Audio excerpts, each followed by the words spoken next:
പറഞ്ഞതാണു കുറ്റം, നീയറിഞ്ഞതാണു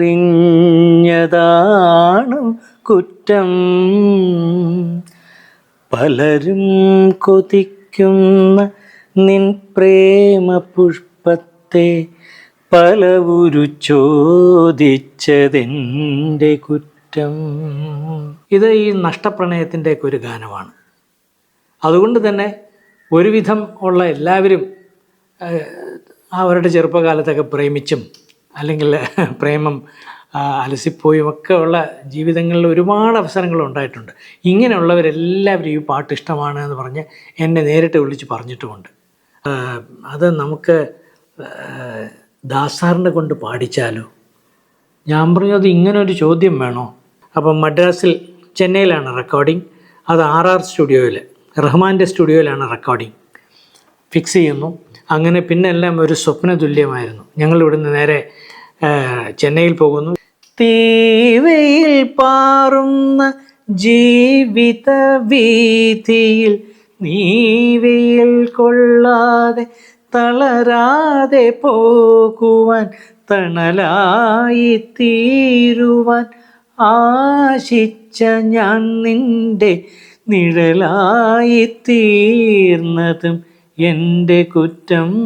റോഡിൻ്റെ അങ്ങ് അറ്റത്തേക്ക് നോക്കുമ്പോൾ അവിടെ ഒരു ഗണപതി വിഗ്രഹമുണ്ട്. അത് അവിടെ ആരോ ആരതിയൊക്കെ ഒഴിയുന്നു. അപ്പം ഞാൻ അങ്ങോട്ട് നിന്ന് പ്രാർത്ഥിച്ചു, നന്നായിട്ട് നടക്കണേ. പ്രാർത്ഥിച്ചിട്ട് തിരിഞ്ഞു നോക്കുമ്പോൾ ഇദ്ദേഹം വണ്ടിയിൽ വന്ന് ഇറങ്ങിക്കഴിഞ്ഞു.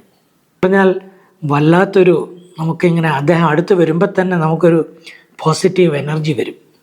അത് അനുഭവിച്ചിട്ടുള്ളവർക്ക് അറിയാൻ പറ്റും. കരിനീല കണ്ണിലെ കാതരഭാവത്തെ കവിതയായി ചേർത്തതും എൻ്റെ കുറ്റം. പുഞ്ചിരിപ്പൂവിതൾ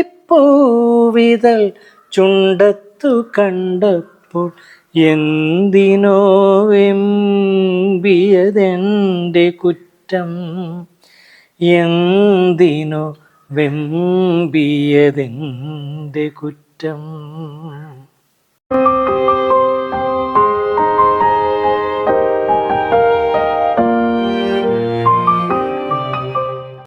നമസ്കാരം പ്രിയമുള്ളവരെ, ഞാൻ ജയ് ശ്രീറാം, ഗായകനാണ്. ഏറ്റവും ഇഷ്ടപ്പെട്ട പാട്ടുകളിലൊന്ന് എന്ന് ചോദിച്ചാൽ ഞാൻ ഇതിനു മുമ്പും പറഞ്ഞിട്ടുള്ളതുപോലെ ആകെ വിഷമിച്ചു പോകും. എന്നെ സംബന്ധിച്ച് മധുരം വളരെ ഇഷ്ടമാണ്. ഒരുവിധമുള്ള മധുര പലഹാരങ്ങളെല്ലാം കൊണ്ടുവച്ചിട്ട് ഇതിലിഷ്ടമുള്ള ഒരെണ്ണം കഴിച്ചോളൂ എന്ന് പറഞ്ഞാൽ ഞാൻ ഒരു മടിയും കൂടാതെ എല്ലാ പലഹാരവും എടുത്ത് കഴിക്കും. അങ്ങനെയാണ്. എനിക്ക് ഇന്ന മധുരമാണ് ഏറ്റവും ഇഷ്ടം എന്ന് പറയാൻ പറ്റില്ല. അതുപോലെയാണ് പാട്ടും. എന്നാലും ചില സാഹചര്യങ്ങളിൽ നമ്മൾ നമ്മുടേതായിട്ടുള്ള പാട്ടുകളിൽ ഒരെണ്ണം മറ്റുള്ളവർക്കായിട്ട് അവതരിപ്പിക്കണം. അപ്പോൾ ഇന്ന് എൻ്റെ മനസ്സിൽ ഓടിയെത്തുന്ന ഒരു ഗാനം ഏത് എന്ന് ചോദിച്ചാൽ, എപ്പോഴും ഞാൻ പാടിയ പാട്ടുകളോടായിരിക്കും എനിക്ക് ആദ്യം ഇഷ്ടം. എല്ലാ പാട്ടുകളും അല്ല കേട്ടോ, ചില പാട്ടുകൾ മാത്രം, പല പല കാരണങ്ങൾ കൊണ്ട്. രണ്ടാമത് ഏത് എന്ന് ചോദിച്ചാൽ, എനിക്ക് കിട്ടിയൊരു സൗഭാഗ്യം, സംഗീത സംവിധാനം നിർവഹിക്കാൻ എനിക്ക് ഒരവസരം ഒരുക്കി മലയാള സിനിമയ്ക്ക് വേണ്ടി. അത് തീർച്ചയായിട്ടും ആ പാട്ട് ഞാൻ ഏറ്റവും അധികം ഇഷ്ടപ്പെടുന്ന ഒന്നാണ്. ഇവിടെ ഈ നഗരത്തിൽ എൻ്റെ സുഹൃത്തു കൂടിയായ ശ്രീ പത്മേന്ദ്ര പ്രസാദ് സംവിധാനം ചെയ്ത ചിത്രം. ആ ചിത്രത്തിലെ 7 or 8 പാട്ട്, 10ഓളം ഗാനങ്ങളുണ്ട്. അതിലൊരു ഗാനം ഞാൻ പാടിയിട്ടുണ്ട്. പക്ഷേ അതിനേക്കാളും എനിക്ക് ഏറെ ഇഷ്ടം, ലക്ഷക്കണക്കിന് സംഗീത ആസ്വാദകർക്ക് ഏറെ ഇഷ്ടമാണ് എന്ന് അറിയാൻ കഴിഞ്ഞു ഈ ഒരു 4-5 വർഷം കൊണ്ട്. അതുകൊണ്ടാണ് എനിക്കും ഏറെ പ്രിയങ്കരം എന്ന് ഞാൻ പറഞ്ഞത്. പിന്നെ എൻ്റെ ജീവിതത്തിലെ പ്രത്യേകിച്ച് സിനിമാ പിന്നണി ഗാനരംഗത്തെ ആദ്യത്തെ ചുവടുവയ്പ്പാണ്, ആദ്യത്തെ സംഗീത സംവിധാന ഒരു ശ്രമമാണ്. ആ പാട്ട് പറഞ്ഞതാണ് കുറ്റം എന്നാണ് എൻ്റെ വരി തുടങ്ങുന്നത്. പറഞ്ഞതാണ് കുറ്റം, നീ അറിഞ്ഞതാണ് കുറ്റം. അങ്ങനെ ഒരു അല്പം ദുഃഖം ധ്വനിപ്പിക്കുന്ന ഒരു ഗാനം. ഇത് ഈ നഷ്ടപ്രണയത്തിൻ്റെയൊക്കെ ഒരു ഗാനമാണ്. അതുകൊണ്ട് തന്നെ ഒരുവിധം ഉള്ള എല്ലാവരും അവരുടെ ചെറുപ്പകാലത്തൊക്കെ പ്രേമിച്ചും അല്ലെങ്കിൽ പ്രേമം അലസിപ്പോയും ഒക്കെ ഉള്ള ജീവിതങ്ങളിൽ ഒരുപാട് അവസരങ്ങൾ ഉണ്ടായിട്ടുണ്ട്. ഇങ്ങനെയുള്ളവരെല്ലാവരും ഈ പാട്ട് ഇഷ്ടമാണ് എന്ന് പറഞ്ഞ് എന്നെ നേരിട്ട് വിളിച്ച് പറഞ്ഞിട്ടുമുണ്ട്. അതിനകത്ത് പത്മേന്ദ്ര പ്രസാദ് പറഞ്ഞു പോകുന്നുണ്ട്, ഒന്നല്ല നമ്മുടെ പാതകൾ, ഒന്നല്ല നമ്മുടെ പാതകൾ എന്നു നീ ചൊന്നതു കേൾക്കാഞ്ഞതെൻ്റെ കുറ്റം. പിരിയുക നാമിനി, പിരിയുക നാമിനി എന്ന നിൻ വാക്കിൻ്റെ പൊരുളോർത്തു വിങ്ങിയതെൻ്റെ കുറ്റം. പൊരുളോർത്തു വിങ്ങിയതെൻ്റെ കുറ്റം. ഈ വരികളൊക്കെ ഒരുപാട് പേർക്ക് ഇഷ്ടമാണ് എന്ന് പറഞ്ഞ് എന്നോട് വിളിച്ച് പറഞ്ഞിട്ടുണ്ട്. അടുത്തൊരു പോർഷൻ വേറൊരു രാഗത്തിലാണ് ഞാൻ കമ്പോസ് ചെയ്തിട്ടുള്ളത്. എൻ്റെ അടുത്ത പോർഷൻ ഞാൻ വേറൊരു രാഗത്തിലാണ് ചെയ്തിരിക്കുന്നത്. അതും അതുപോലെ തന്നെ ദുഃഖം ധ്വനിപ്പിക്കുന്ന ഒരു രാഗം തന്നെയാണ് എടുത്തിരിക്കുന്നത്. തീവയിൽ പാറുന്ന ജീവിത വീഥിയിൽ നീവയിൽ കൊള്ളാതെ തളരാതെ പോകുവാൻ, തണലായി തീരുവാൻ ആശിച്ച ഞാൻ നിൻ്റെ നിഴലായി തീർന്നതും എൻ്റെ കുറ്റം. നിഴലായി തീർന്നതും എൻ്റെ കുറ്റം. ഇതിങ്ങനെ തുടരുന്നു പാട്ട്. ഈ പാട്ട് ഉണ്ടാകാനുള്ളൊരു സാഹചര്യം കൂടെ ഞാനൊന്ന് പറയാതെ പോകാൻ വയ്യ. ആകാശവാണിയിൽ ഞാൻ ഉദ്യോഗസ്ഥനായിട്ടിരിക്കുന്ന സമയത്ത് എൻ്റെ സെക്ഷനിൽ ശ്രീ പത്മേന്ദ്ര പ്രസാദ്, അന്ന് അദ്ദേഹം കോളേജ് വിദ്യാർത്ഥിയായിരുന്നു, ആ സമയത്ത് അദ്ദേഹം എന്നോടൊപ്പം പ്രവർത്തിച്ചിട്ടുണ്ട്. പ്രസാദ് എന്നാണ് സ്നേഹത്തോടെ വിളിക്കുന്നത് ഞാൻ. പ്രസാദ് ഒരു പാട്ട്, കവിതകളൊക്കെ എഴുതും. ഈ ഒരു കവിതയാണ് ശരിക്കും. അത് എഴുതിക്കൊണ്ട് എൻ്റെ അടുത്ത് വന്നിട്ട് പറഞ്ഞു, സാർ ഒന്ന് ട്യൂണിട്ട് തരണം, എനിക്ക് പാട്ട് റെക്കോർഡ് ചെയ്ത് വെക്കാനാണ്. ഞാൻ പറഞ്ഞു ശരി. അപ്പോൾ ഓഫീസിൽ നല്ല തിരക്കുള്ള സമയമാണ്. റെക്കോർഡിങ്ങും എഡിറ്റിങ്ങും അതിൻ്റെ എല്ലാം നമ്മൾ തന്നെയാണ് ചെയ്യേണ്ടതെല്ലാം തന്നെ ഓഫീസിൽ. അപ്പോൾ അടുത്ത ഒരാഴ്ച കഴിയുമ്പോൾ പ്രസാദ് വീണ്ടും വന്ന് ചോദിച്ചു, സാർ ആ പാട്ട്. ഞാൻ പറഞ്ഞു ഒരു കാര്യം ചെയ്യാം, എത്രയും പെട്ടെന്ന് എടുക്കാം. അടുത്ത ദിവസം പുറത്തൊരു സ്റ്റുഡിയോ ബുക്ക് ചെയ്തിട്ട് വൈകുന്നേരം ഓഫീസ് വിട്ട് ഇറങ്ങിയിട്ട് 5:30 മണിക്ക് ശേഷം നമുക്ക് പോയി എടുക്കാം എന്ന് പറയുന്നു. ഇതിനു മുമ്പ് തന്നെ വായിച്ചു വെച്ച്, എന്നാലും എങ്ങനെ ഏത് രീതിയിൽ കമ്പോസ് ചെയ്യണം എന്നൊരു കൺഫ്യൂഷൻ ഉണ്ടായിരുന്നു. പക്ഷേ ആ സമയത്ത് ഞാൻ എടുത്ത് നോക്കിയിട്ട് ഈ പറയുന്ന പോലെ വായിച്ചു നോക്കിയപ്പോൾ 2 രാഗങ്ങളായിട്ട് പ്ലാൻ ചെയ്ത് വെച്ചു. ഏകദേശം ഒരു ഐഡിയ മനസ്സിൽ വെച്ചിട്ട് നേരെ സ്റ്റുഡിയോയിൽ പോകുന്നു, അങ്ങ് പാടുകയായിരുന്നു. അവിടുത്തെ സ്റ്റുഡിയോയിൽ ചെന്ന് പാടി, പിന്നീട് ഒരു കീബോർഡും ഫ്ലൂട്ടും ഒക്കെ അക്കമ്പനിമെൻ്റൊക്കെ ആഡ് ചെയ്യുകയായിരുന്നു. ഇത് പ്രസാദ് വളരെ സൂക്ഷിച്ചു വെച്ചിരുന്നു.